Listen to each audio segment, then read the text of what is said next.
রহমান রাহিম। আলহামদুলিল্লাহি রাব্বিল আলামিন। আসসালাতু ওয়াসসালামু আলাইকা ইয়া রাসূলুল্লাহ। আসসালাতু ওয়াসসালামু আলাইকা ইয়া হাবিবাল্লাহ। আসসালাতু ওয়াসসালামু আলাইকা ইয়া ইমামুল মুরসালিন। আসসালাতু ওয়াসসালামু আলাইকা ইয়া খাতামুন নাবিয়্যিন। সম্মানিত ভিউয়ার্স এবং আমার বন্ধুরা, আমি একটি বিষয় আপনাদের কাছে আলোকপাত করার জন্য বা বলার জন্য ভিডিওতে আসছি।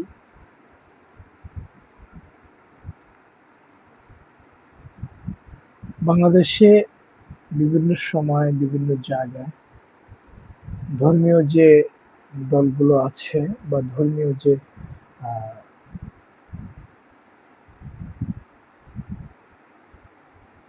দিক নির্দেশনা আছে, তাদের মধ্যে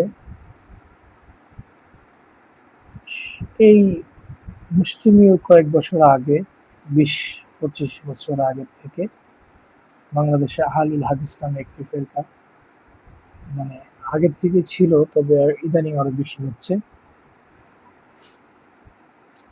আমার হাতে দেখছেন নবীর প্রজ্ঞা নামক একটি বই, যার লেখক সজল রোশন।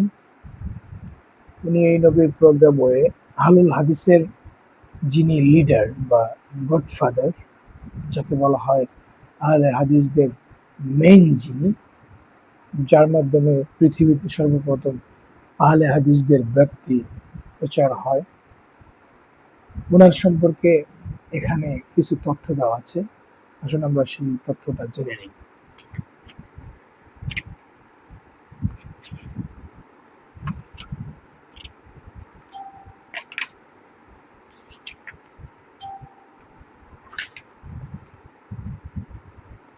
আহলুল হাদিস মূলত ওনারা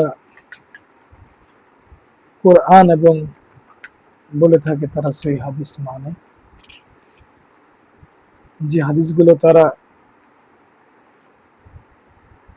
কোরআনের বা যে হাদিসগুলো তারা মানে সহিহ রিওয়ায়াতে বর্ণনা করা হয়, তারা মনে করে যে হাদিসগুলো তারা সহিহ, সেই হাদিসগুলো তারা মানার চেষ্টা করে, আর যেটা সহিহ নয় সেটা তারা মানার চেষ্টা করে না বা মানেন না। তো এই সহিহ হাদিসের যে রিওয়ায়াত, হাদিসের যে বর্ণনা, হাদিসের যে রিওয়ায়াত বা হাদিসের যে বর্ণনা বা হাদিসের যে মাইন্ড সেট আপ, এখন হাদিসের যে বর্ণনা বা হাদিসের যে রিওয়ায়াত, হাদিসের যে ভাগ, যেমন কোনটা হাসান, কোনটা সহিহ, কোনটা জাল এবং জয়ীফ, এই জিনিসগুলা উৎপত্তি কথা থেকে। দেখেন, আহলুল হাদিসদের প্রখ্যাত যিনি লিডার বা গডফাদার, আহলুল হাদিসদের প্রখ্যাত যিনি মেন ছিলেন, সেই নাসিরউদ্দিন আলবানী। কে এই নাসিরউদ্দিন আলবানী? সালাফি আন্দোলনের প্রতীক্ষিত নাসিরউদ্দিন আলবানী ছিলেন একজন আলবেনীয় সিরিয়ান দেশের নাগরিক। তিনি পেশায় ছিলেন একজন সামান্য ঘড়ির মেকার। বিষয়টা ভালো করে বুঝবেন, তিনি পেশায় ছিলেন একজন সামান্য ঘড়ির মেকার, এবং তিনি 1999 সালে ইন্তেকাল করেন। সাধারণ সূত্র মতে, গুগল এবং উইকিপিডিয়ার মতে, নাসিরউদ্দিন আলবানী ছিলেন অত্যন্ত দরিদ্র পরিবারের সন্তান।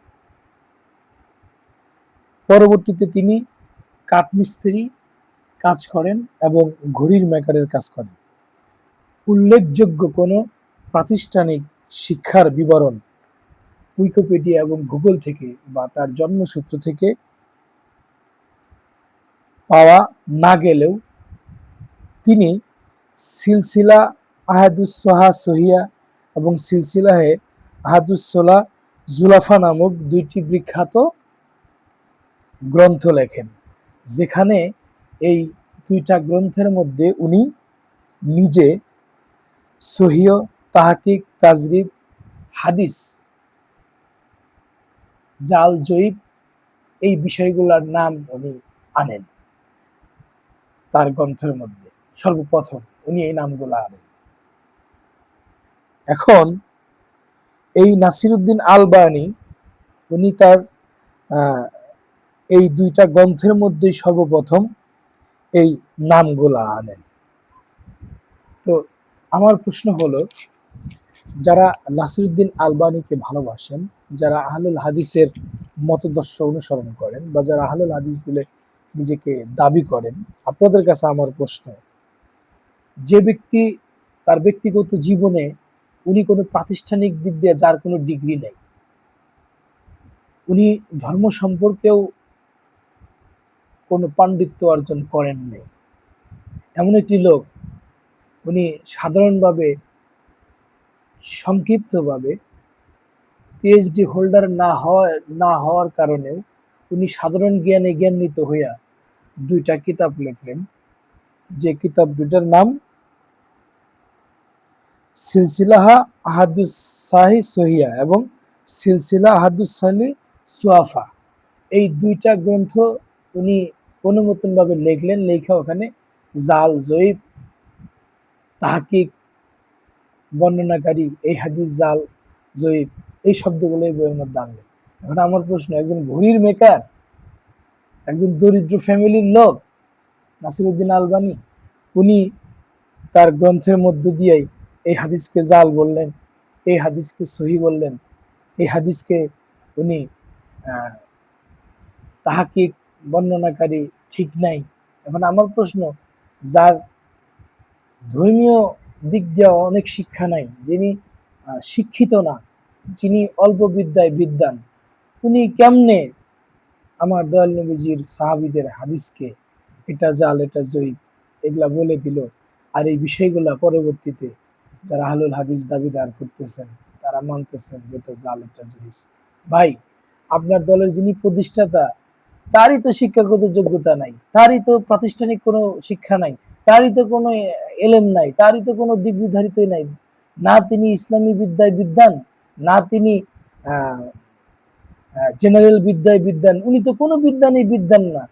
উনি উড়ে এসা জুড়ে বৈশা দুইটা কিতাব লিখলো, আর এই কিতাবের মধ্যে জাল, জয়ীব উল্লেখ করলো, আর সেই নাসিরউদ্দিন আলবানীর সেই মতদর্শই আপনারা ধারণ করতেছেন, এই হাদিস জাল, এই হাদিস জয়ীব, এই হাদিস মানা যাবে না, এই হাদিস মানেন। ভাই, মতদর্শ, একজন লোক একটা জিনিস মানতেছে, একটা হাদিস সে মান্য করে, তাকে মানতে দেন না। এখানে আপনি আপনার দলের গডফাদারই তো তার নাই, অথেন্টিক কোনো প্রমাণ নাই। উনি যে সাহাবীদেরকে বা তাবে তাবিনদেরকে রং বলতেছেন, রং বলে এই হাদিসকে জাল বলতেছেন, রং বলে এই হাদিসকে মৌজু বলতেছে, রং বলে এই হাদিসকে হাদিসের মধ্যেই গ্রহণ করতেছেন, এগুলা বলতেছে, আপনি তার কথা মেনে নিতেছেন? যিনি ধর্মের বিষয়ে কোনো লেখাপড়াই করেন নাই, আপনি তার কথাই মেনে দিতেছেন? যিনি আই পাস না, বিএ পাস না, মেট্রিক পাস না, যিনি ইসলামিক ক্ষেত্রে মুফতি মুহাদ্দিস না, তার কথাই আপনি একবার মেনে নিলেন? ভাই, মাথা খাটান, বুদ্ধি খাটান, বিবেক খাটান। এই ধর্মের মধ্যে, আমাদের এই ইসলাম ধর্মের মধ্যে এত বিভেদ, বেড়াজাল, এই জিনিসগুলা, এই দলাদলি, এই একজন আহলে হাদিস, একজন হানাফি, একজন শাফি, একজন হাম্বলি, একজন মালিকি, আর আপনি মাযহাবি মানেন না। ভাই, আপনি মাযহাব না মানলেন, একটা লোক একটা আমল করতেছে, তাকে আপনি বাধা দিয়েন না। আপনার কবরে আপনি, উনার কবরে উনি। যিনি হানাফি মাযহাব মানতেছেন, ইমাম আবু হানিফা রহমতুল্লাহ, আল্লাহর একজন প্রখ্যাত ইমাম এবং মহান ওলি, হাম্বলি মাযহাবের ইমাম, শাফি মাযহাবের ইমাম, ওনারাও আল্লাহর একজন মহান ওলি এবং ওনারাও ফিকাহ শাস্ত্রের পণ্ডিত। ওনাদের যথেষ্ট বিদ্যা ছিল, আর যার বিদ্যা নাই, যার জ্ঞান নাই, বুদ্ধি নাই, তার হাদিসকে আপনি মান্য করতেছেন বা আমরা মানি। এই জন্য মাথা খাটান, আমাদেরকে মাথা খাটাইতে হইবে, আর এই জিনিসগুলো থেকে বের হইতে হবে। ধন্যবাদ সবাই।